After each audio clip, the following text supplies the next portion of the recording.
اور کوئی نعمت ملے تو شکر کرے، دونوں حالتیں اس کے لیے اچھی۔ نعمت ملے تو اللہ کا کیا کرو، اور مصیبت پریشانی ہو تو کیا کرو، صبر۔ تو میں عرض کر رہا تھا یہ نفس جو ہے یہ کیا ہے، بہت بڑا دشمن۔ اس سے جو ہے دشمنی زندگی بھر کا معاملہ ہے اس کے ساتھ۔ اس لیے ہمیشہ آدمی اس نفس کے مقابلے میں کیا رہے، جو کرنا۔ میں دور پہنچ گیا، میں عرض کر رہا تھا کہ اس دنیا میں اللہ پاک نے ہم کو بھیجا اور زندگی کا سرمایہ دیا۔ اس زندگی کے سرمایہ کا اصل استعمال کیا ہے، اللہ کی عبادت۔ جیسے آپ نے 4 لاکھ دیے، اصل کام کیا ہے، کپڑا لے کر آئے، فلاں چیز لے کر آئے، فلاں چیز لے کر۔ اسی طرح ہماری زندگی کا اصل مقصد کیا ہے، اچھی نماز لے کر جائے۔ اچھی سب سے پہلے اس زندگی کے سرمایہ کے بدلے میں جس چیز کا مطالبہ ہوگا اور جس چیز کو دیکھا جائے گا وہ کیا ہے، اول ما یحاسب به العبد یوم القیامہ الصلاۃ، سب سے پہلے نماز۔ یہاں ہمارے گھروں میں نماز ہی نہیں۔ میں اکثر کہا کرتا ہوں 3 سال کا، 3.5 سال کا، 4 سال کا معصوم بچہ، معصوم بچی، سردی ہو گرمی ہو، چھوٹی رات ہو بڑی رات ہو، زبردستی بیچارے کو اس وقت پر کہاں پہنچاتے ہیں، ٹائم ٹیبل کی رعایت۔ کبھی کبھی جب ٹائم ٹیبل بنتا ہے سردی اور گرمی میں، یک لخت 2 گھنٹے کا فرق۔ مارچ میں سکول کھلیں گے، 9 بجے سکول پہنچنا ہوگا، 1-2 مہینے گزر گئے، 7 بجے سکول پہنچنا ہے۔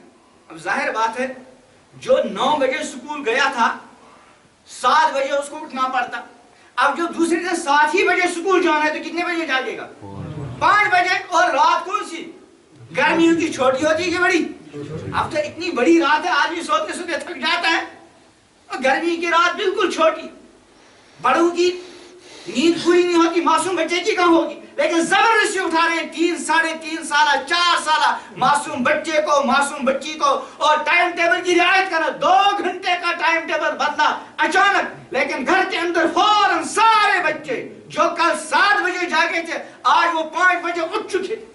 کیوں بھائی، سکول والوں کا ٹائم ٹیبل اور رب کائنات کا ٹائم ٹیبل، اس کی کوئی رعایت نہیں۔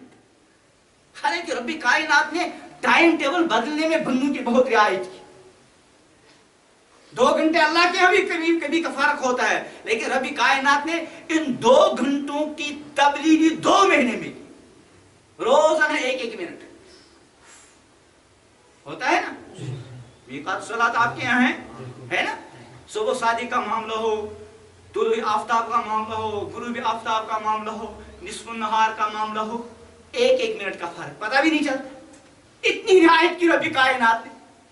اور پھر 3 سالہ 4 سالہ 5 سالہ 8 سالہ بچوں کو مت چھوڑو، بیچارے موسم میں سونے دو، ابھی ان کے سونے کا زمانہ ہے۔ ہاں جب 7 سال کا ہو جائے تو اس کی نماز کی کیا بناؤ، عادت۔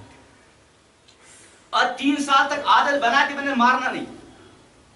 3 سال کے دوران اگر بچہ 7 سال سے 10 سال تک نماز میں کبھی سستی کرے، مارنے کا حکم نہیں۔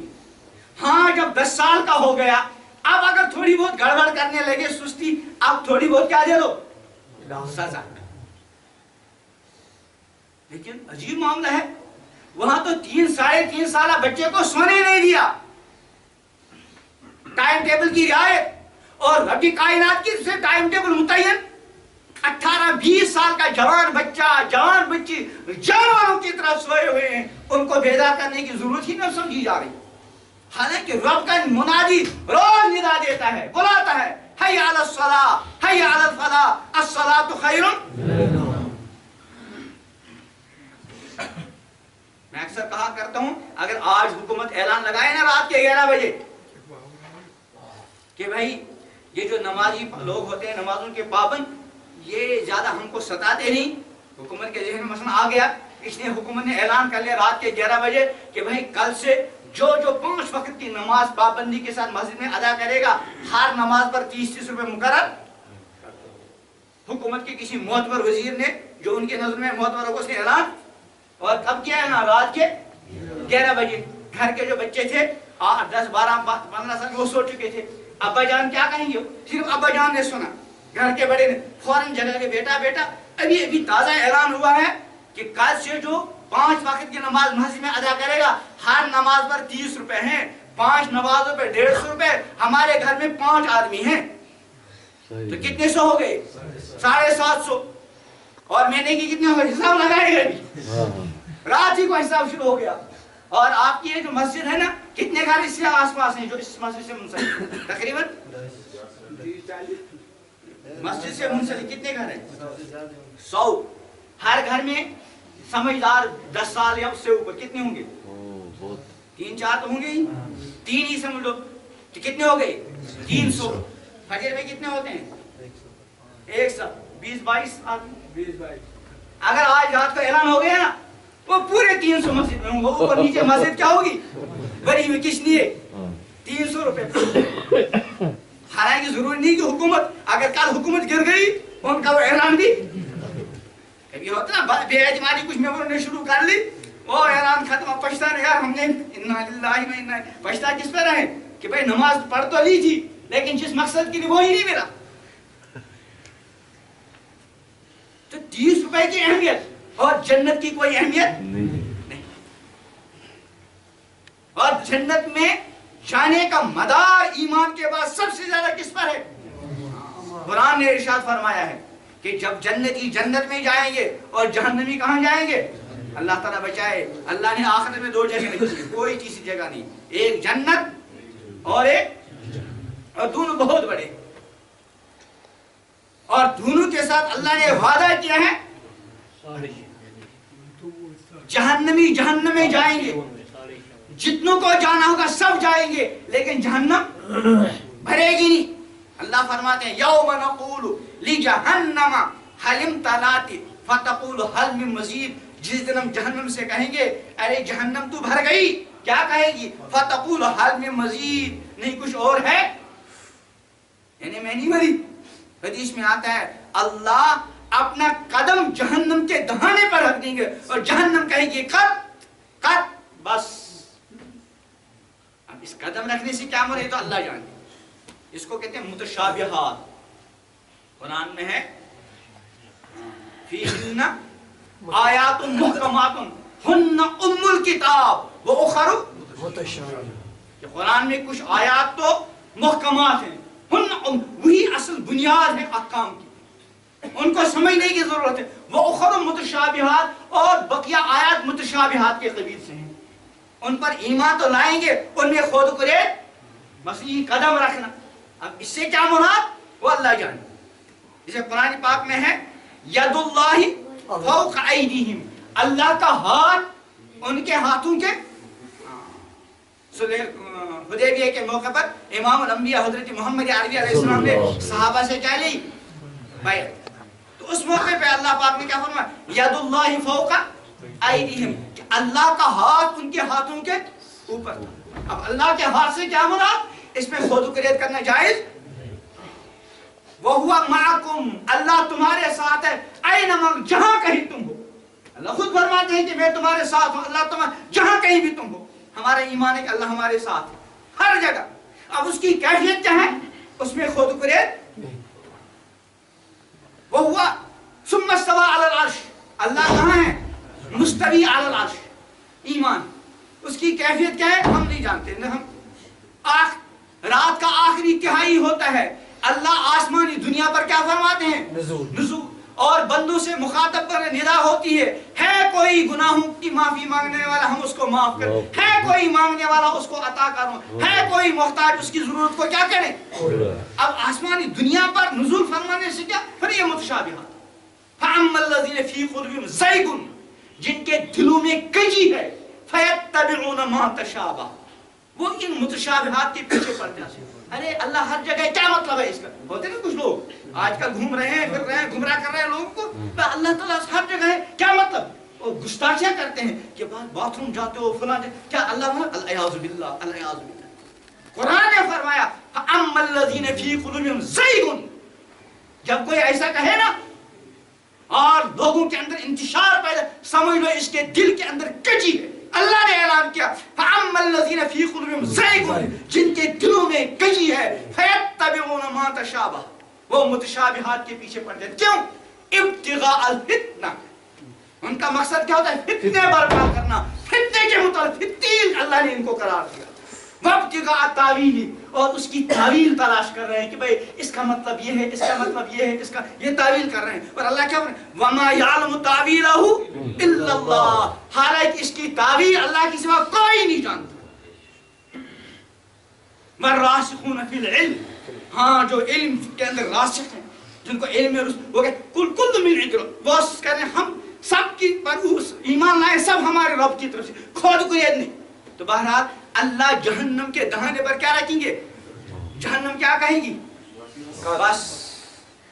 اور جنت سے بھی اللہ نے وعدہ کیا ہے کہ تم کو بھی بھر دوں گا. جتنے لوگوں کو جنت میں جانا ہوگا سب جائیں گے. اور یہ نہیں کہ مل مل کر بیٹھیں گے جیسے مسجد میں ہو بیٹھے ہو قریب قریب, بلکہ ہر ایک کو بہت کشادہ جنت دی جائے گی. روایت میں آتا ہے جس کو سب سے کم ایریا جنت کا ملے گا, جتنی یہ دنیا ہے اس سے 10 گنا بڑی. جس کو سب سے کم ایریا جنت کا اور جس کو سب سے زیادہ ملے, اتنی کشادہ جگہ مل جائے. انبیاء, اولیاء, صحابہ, محدثین, مجتہدین, عام مسلمان, گنہگار, جس کے رائے کے دانے, دل میں رائے کے دانے کے برابر وہ بھی جنت مل جائے گا, لیکن جنت پھر بھی نہیں بنے گی. اور وعدہ ہے اس کے ساتھ بھی اللہ اسی وقت ایک نئی مخلوق پیدا کریں گے, اور پیدا کرنے کے بعد ان کو کہاں ڈالیں گے؟ جنت. وہاں نئی مخلوق پیدا کر کے جہنم ہی نہیں ڈالا, چونکہ وہ بیچاروں کے ساتھ کیا ہوتا ہے؟ ظلم ہوتا. اللہ کی یہاں تو عدل ہے, یہاں فضل ہے. یہ جو ان کو پیدا کیا اور بغیر محنت کے کہاں ڈال دیا, یہ اللہ نے ان کے ساتھ کیا کیا؟ فضل. تو اللہ ایمان والوں کے ساتھ فضل کا معاملہ کریں گے اور غیر ایمان والوں کے ساتھ عدل کا. ظلم نہیں. وما انا بظلام للعبید, اللہ میں بندوں پر ظلم نہیں کرتا. تو بہرحال جنتی جنت میں اور دوزخی دوزخ میں جائیں گے. پھر رب کائنات نے آپ میں گفتگو کا کیا دیں گے؟ موقع.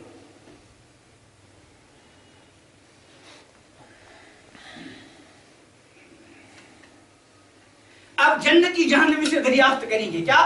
ما سلککم فی سقر, تم کو کس جرم نے جہنم رسید کر دیا؟ تمہیں دنیا میں ہمارے ساتھ اٹھتے تھے, بیٹھتے تھے, دفتر ایک ساتھ جاتے تھے, دکان آمنے سامنے, یہ کیا چکر, تم جہنم میں گئے کیوں؟ اب جب وہ گننا شروع کریں گے بھائی ہمارے اندر فلاں فلاں جرم تھا, سب سے پہلا جرم وہ جو بیان کریں گے کیا کہیں گے؟ قالوا لم نکن من المصلین, بھائی ہم نماز نہیں پڑھتے.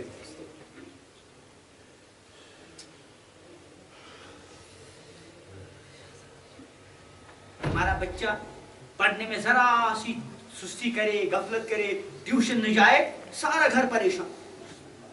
حالانکہ بغیر پڑھے کام چلے گا نہیں چلے گا. اور اب تو پڑھے لکھوں کو بیچاروں کو نوکریاں نہیں ملتی. کل ایک بیچارہ آیا کہیں سے گریجویشن کر کے, مدرسے میں کوئی کام, میں نے کہا یہاں مدرسے میں کوئی نوکری تو ہے نہیں, مزدوروں کے ساتھ رہنا پڑتا ہے. کہا میں مزدوری کروں گا. میں نے کہا گریجویشن کرنے سے کیا فائدہ ہوا تمہارا؟ گریجویشن کی تھی کس لیے؟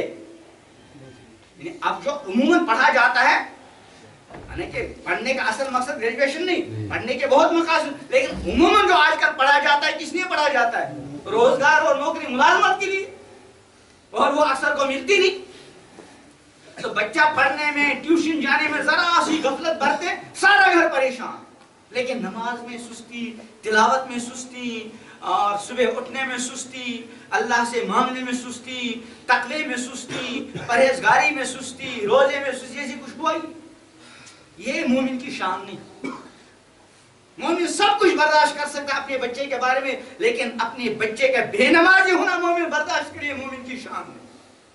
بغیر تلاوت کے مسلمان کا بچہ رہے, مومن کی یہ شان نہیں. اور اب تو ہمارے گھروں سے وہ تلاوت کا ماحول ہی کیا ہو رہا ہے. پہلے زمانے میں گھروں کے اندر جیسی بھی تلاوت ہوتی تھی, لیکن ہر گھر سے صبح کے وقت تلاوت کی آواز آتی تھی, کہیں اللہ کے نام لینے کی آواز. اب تو ٹی وی کی آوازیں آتی. پہلے بچے کی زبان سے پہلے کلمہ نکلتا تھا اللہ لا. وجہ کیا تھی کہ مائیں جو اپنے بچوں کو سلاتی تھی اللہ اللہ. اب بچے کا بیچارے کا دل جو ہے بالکل صاف و شفاف, جب اس کی زبان دل میں کانوں میں کیا آیا, اب جب سب سے پہلے وہاں سے نکلتا تو کیا نکلتا؟ اللہ. جن گھروں میں کچھ دینی ماحول ہے وہاں اپنی بچوں کی زبان پر اکثر کیا ہوتا ہے؟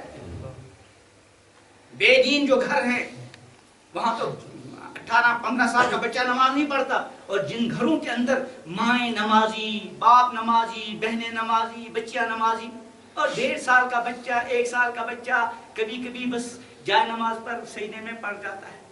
اللہ کو کتنا پیار آتا ہوگا اس بچے پر، معصوم بچے پر. آپ اس کو ہزاروں واز کہیں وہ کیا سمجھے گا بیچارہ واز؟ اس کے لیے تو واز یہ ہے کہ اس نے ماں کو دیکھا وہ مصلی پر سجدہ کر رہی ہے اور 1.5 سالہ بچہ جو ہے سجدے میں گرا کر رہا ہے گھر کے ماحول کی وجہ سے. اب ہمارے گھروں کے اندر بے دینی کا ماحول، بے حیائی کا ماحول، بے شرمی کا ماحول. ٹی وی لگا ہوا ہے، حیا سوز حرکتیں چل رہی ہیں، ماں بھی وہیں، بیٹا بھی وہیں، شوہر بھی وہیں، بیوی بھی وہیں، بہن بھی وہیں، بیٹی بھی وہیں. اب شرم حیا رہے گی کہاں سے؟ یہ جو گھر کا بڑا باپ تھا، گھر کا بڑا تھا، یہ تو اپنے گھر کی خواتین کے اس شرم و حیا کا کیا تھا؟ محافظ تھا. شرم و حیا والے زیور کا کیا تھا؟ محافظ. لیکن اس محافظ نے ڈکیت کا کردار ادا کیا.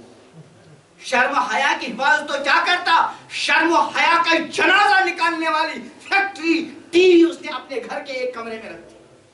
ہر گھر کے اندر آج سینما ہال.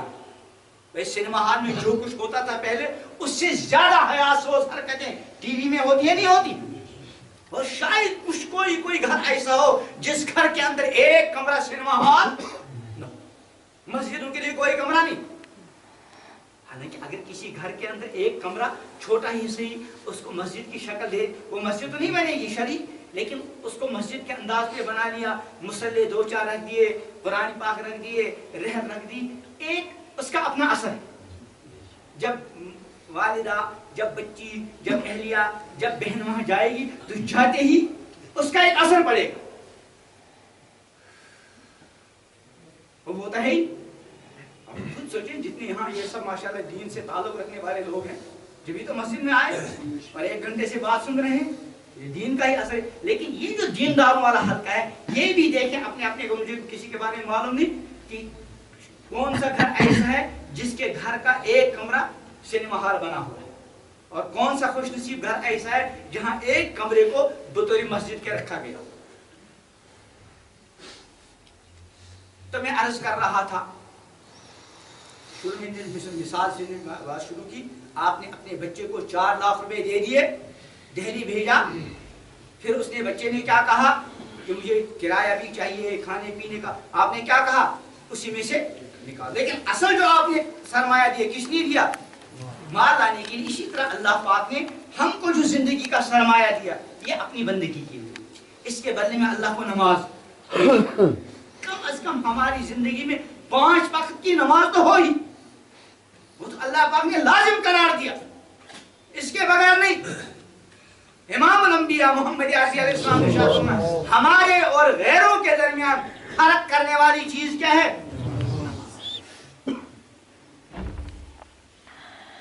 فرمایا من صلی صلاتنا واستقبل قبلتنا واکل ذبیحتنا فهو المسلم الذی له ذمۃ اللہ وذمۃ رسولہ.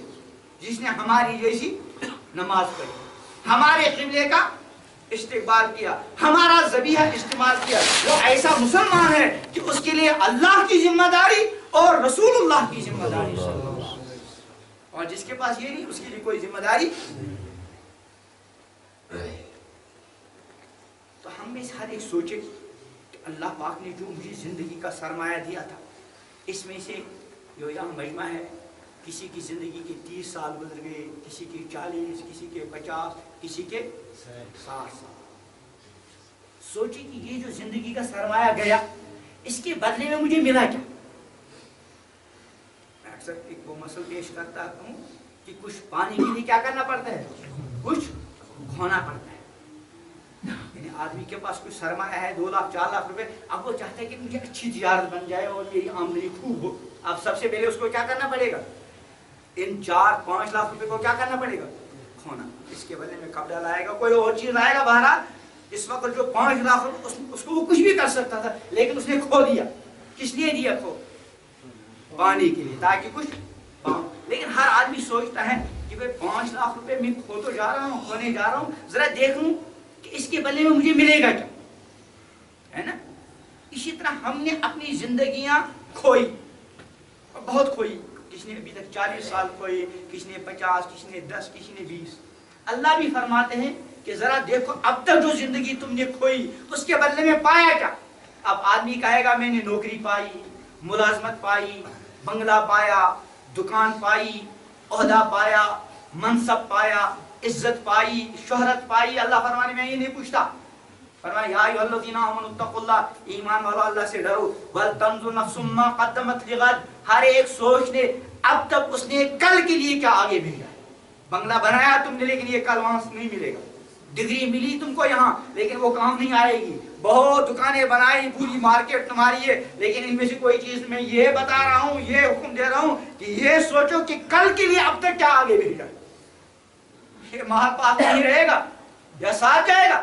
اس لیے امام الانبیاء محمد عربی صلی اللہ علیہ وسلم ارشاد فرماتے ہیں کہ بنی آدم کہتا ہے میرا مال، فلاں جگہ میری فیکٹری، فلاں جگہ میری دکانیں، فلاں جگہ میرے اتنے بنگلے، فلاں جگہ میری اتنی پراپرٹی، اتنی زمین، اتنی جائیداد، کہتے ہیں نا بنی آدم۔ اور فرماتے ہیں پیغمبر علیہ السلام حالانکہ اس کا مال نہیں مگر وہ جو اس نے کھا کر کیا کر لیا، ہضم، یا پہن کر کیا کر لیا، پرانا، یا اپنی زندگی میں اپنی آخرت بنانے کے لیے آگے بھیج دیا، وہ تو اس کا ہے، باقی اس کا سینکڑوں دکانیں ہوں، سینکڑوں فیکٹریاں ہوں، سینکڑوں کارخانے ہوں، ہزاروں کنال زمین جائیداد ہو، کچھ بھی ہو، کوئی چیز ساتھ وہاں تو خالی ہاتھ جانا پڑے۔ تو زندگی کا جو سرمایہ اللہ پاک نے ہم کو دیا ہے اس پر ہمیں غور کرنا ہے۔ اب تک جو ہم نے زندگی کا سرمایہ، دیکھو میں 1-1.25 گھنٹے سے بات کر رہا ہوں، میری زندگی کا 1-1.25 گھنٹہ گیا، آپ کی زندگی کا 1.25 گھنٹہ گیا۔ اب اس کے بدلے میں پایا کیا؟ اس وقت تو امید ہے انشاءاللہ سب اللہ کے گھر میں ہیں، اس لیے 1-1.5 گھنٹہ تو کہیں ضائع نہیں جائے گا، لیکن اکثر ہماری جو زندگی کے 24 گھنٹے گزر رہے ہیں ان 24 گھنٹوں کے بدلے ہم کیا پا رہے ہیں، ہر آدمی کو سوچنا چاہیے۔ ابھی اگر آدمی سوچے گا نا کچھ نہ کچھ تلافی کر سکتا ہے، توبہ کرے، اللہ کے سامنے روئے، گر گڑائے، اللہ سے عہد کرے پروردگار اب تک میں نماز میں سستی کرتا رہا، تلاوت میں سستی کرتا رہا، آپ کی یاد میں سستی کرتا رہا اور دنیا میں پھنسا رہا، آج میں ندامت کے ساتھ شرمندگی کے ساتھ آپ کی بارگاہ میں توبہ کرتا ہوں اور آئندہ عہد کرتا ہوں کہ انشاءاللہ میں احتیاط والی زندگی گزاروں گا تو اللہ کی طرف سے انشاءاللہ توبہ قبول کرنے کی امید ہے۔ اللہ مجھے بھی نصیب فرمائے۔ اللهم لك الحمد ولك الشكر اللهم صل على سيدنا محمد وعلى آل سيدنا محمد وأصحاب سيدنا محمد وبارك وسلم. اللهم لا نحصي ثناء عليك أنت كما أثنيت على نفسك عز جارك وجل ثناؤك وتقدست الأسماء ولا إله غيرك لا شريك لك. اللهم لا تجعل مصيبتنا في ديننا اللهم لا تجعل مصيبتنا في ديننا ولا تجعل الدنيا أكبر همنا ولا تجعل الدنيا أكبر همنا ولا مبلغ علمنا ولا غاية رغبتنا ولا تنزع عنا صالح ما أعطيتنا. يا الله ساني الغنى كرم يا الله ساني الغبر كسر يا الله ساني حالس بالكرم يا الله ساني أهل ويالس بالكرم پروردگار عالم أشي طول كرم تمام قسم كو يا الله لكو بيو زمين گناہ خرن ہیں گناہ دل دماغ کی گناہ اثر خرن ہیں گناہ پروردگار عالم عہد چھ کران انشاءاللہ 5 وقت نماز میں پابند قرآن تلاوت کرو صحیح یاد کرو صحیح زار پار کرو پنہ مال زکات دمو رمضان کے روز تھاو گنجائش حج کرو یا اللہ یہ وعد پانس متعلق کران یا اللہ اس وعد پنس اہل و عیالس متعلق کران کہ انشاءاللہ تمن تے بناو ان چیزن ہن عادت پروردگار عالم یہ کہ سم تت کریو عطا یہ منگنے رود تت کریو عطا ربا اس کا زن ایمان سے بھائی مولا یہ تے بلاواش حسن خاتمہ کرجو عطا موت منزل کرجو سہل آسان قبرون منزل سہل آسان حشر منزل سہل آسان وزن اعمال منزل سہل آسان جہنم نش مکمل حفاظت جنت الفردوس کرجو عطا ربنا تقبل منا انك انت السميع العليم وتب علينا انك انت التواب الرحيم صلى الله عليه وسلم.